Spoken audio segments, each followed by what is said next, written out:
নমস্কার বন্ধুরা, আমার চ্যানেলে তোমাদের স্বাগত। আজকে আমি বানাবো চিকেন কারি। তো তার জন্য আমি ওখানে 1 কেজি চিকেন নিয়ে নিয়েছি, আর নিয়েছি পেঁয়াজ কুচি, টমেটো কুচি, আদা রসুন একসাথে বেটে নিয়েছি, ধনেপাতা নিয়েছি, আর আলু টুকরো টুকরো করে কেটে নিয়েছি।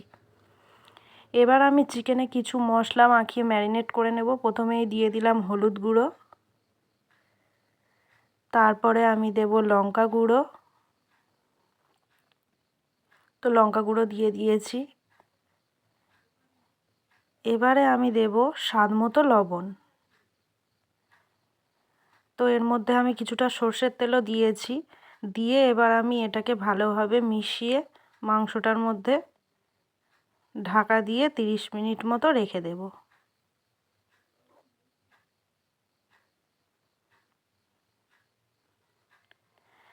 দিয়ে এবার আমি এখানে কড়াইটা বসিয়ে দেব। তো কড়াই আমি বসিয়ে দিয়েছি। এবার এর মধ্যে আমি দিয়ে দিয়েছি তেল। তেল গরম হয়ে গেছে। এবার আমি আলুগুলোকে ভেজে নেব।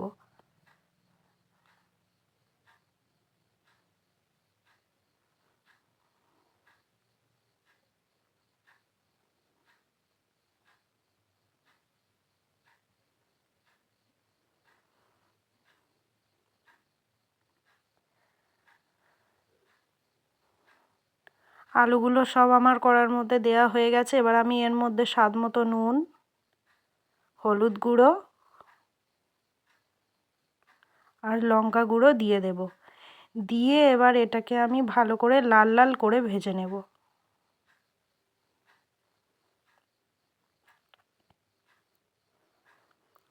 তো আলুগুলো যত লাল লাল করে ভাজা হবে তত কিন্তু বেশি টেস্টি লাগবে। তো আমার আলু ভাজা হয়ে গেছে। এবার আমি একটা প্লেটের মধ্যে আলুগুলোকে তুলে নিচ্ছি।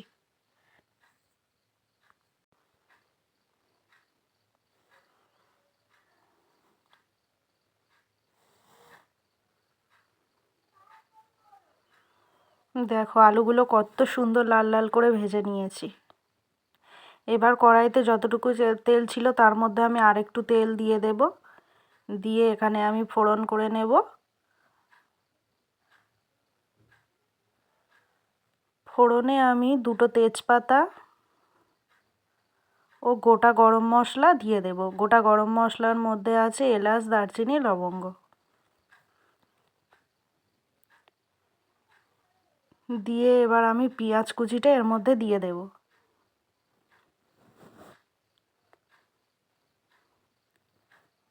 দিয়ে এবার পেঁয়াজটা ভালো করে ভাজতে থাকবো। পেঁয়াজ আমি অল্প করে ভেজে নিয়েছি। নিয়ে এর মধ্যে আদা রসুন বাটাটা দিয়ে দিয়েছি। আদা রসুন বাটাটা দিয়ে পেঁয়াজের সাথে আমি ভালো করে ভাজবো। তো আদা রসুন ভাজা আমার হয়ে গেছে পেঁয়াজের সাথে। এবার আমি টমেটো কুচি করে রেখেছিলাম, টমেটো কুচিটা এর মধ্যে দিয়ে দেব। টমেটো কুচিটা দিয়েও আমি ভালো করে নাড়তে থাকবো। তো টমেটো দিয়েও আমার ভালো করে কষা হয়ে গেছে। দেখো তেল ছেড়ে দিয়েছে। এবার আমি মাংসে যে মশলাগুলো দিয়ে রেখেছিলাম সেগুলো আমি এই পেঁয়াজের মধ্যেও অল্প অল্প করে দেব। তো প্রথমে আমি লবণ দিয়ে দিয়েছি, তারপরে হলুদ আর কিছুটা লঙ্কা গুঁড়ো আর অল্প করে চিনি দিয়েছি। দিয়ে এবার আমি ভালো করে কষে নেব।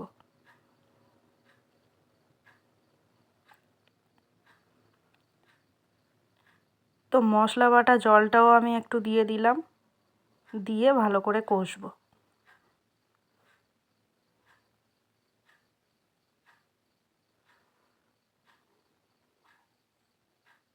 তো বন্ধুরা দেখো আমার মশলা কষা রেডি হয়ে গেছে। এবার আমি এর মধ্যে মাংসগুলো দিয়ে দিচ্ছি। ম্যারিনেট করা মাংসগুলো আমি এর মধ্যে সব দিয়ে দেব।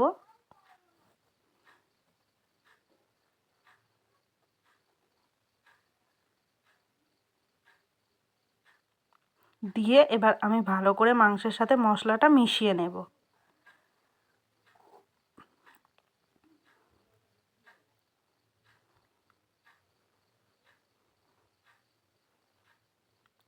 মাংসের সাথে আমি এভাবে ভালোভাবে মশলাগুলো মেশাতে থাকবো।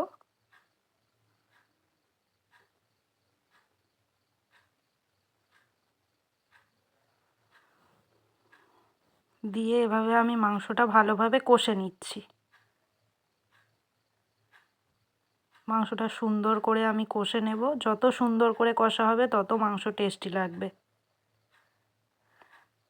তো বন্ধুরা দেখো, এখানে আমার মাংস কষা হয়ে গেছে। এবার আমি এর মধ্যে লাল লাল করে ভেজে রাখা আলুগুলো দিয়ে দিচ্ছি।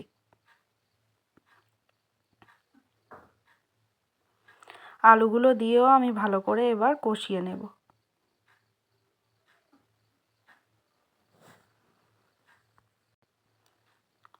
ভালো করে আলুর সাথে মাংসটা কষিয়ে নেব।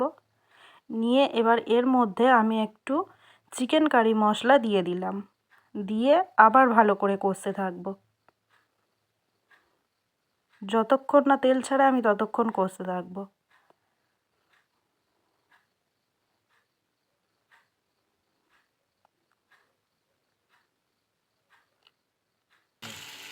তো বন্ধুরা দেখো, আমার মাংসটা কত সুন্দর কষা হয়ে গেছে।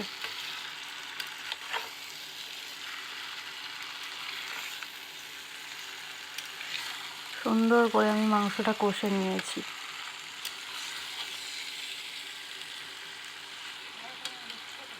তো আমার মাংসটা কষা হয়ে গেছে, এবার আমি জল দিয়ে দেব।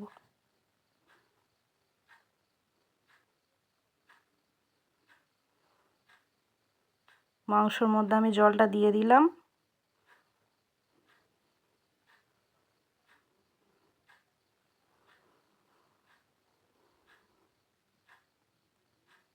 তো পরিমাণ মতো জল আমি এখানে দিয়ে দিয়েছি।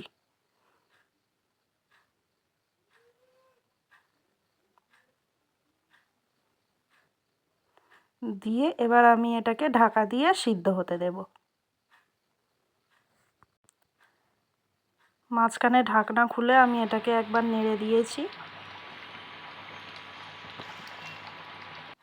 তো মাংস আলু সব আমার ভালোভাবে সিদ্ধ হয়ে গেছে,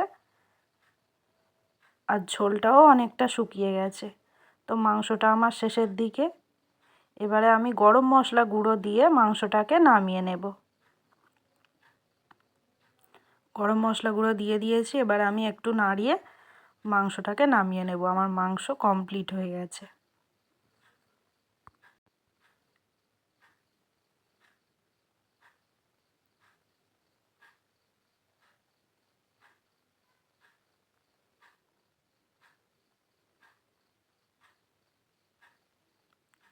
তো বন্ধুরা দেখো, আমি মাংসটাকে নামিয়ে নিয়েছি আর সুন্দর করে সাজিয়েও নিয়েছি একটা প্লেটে।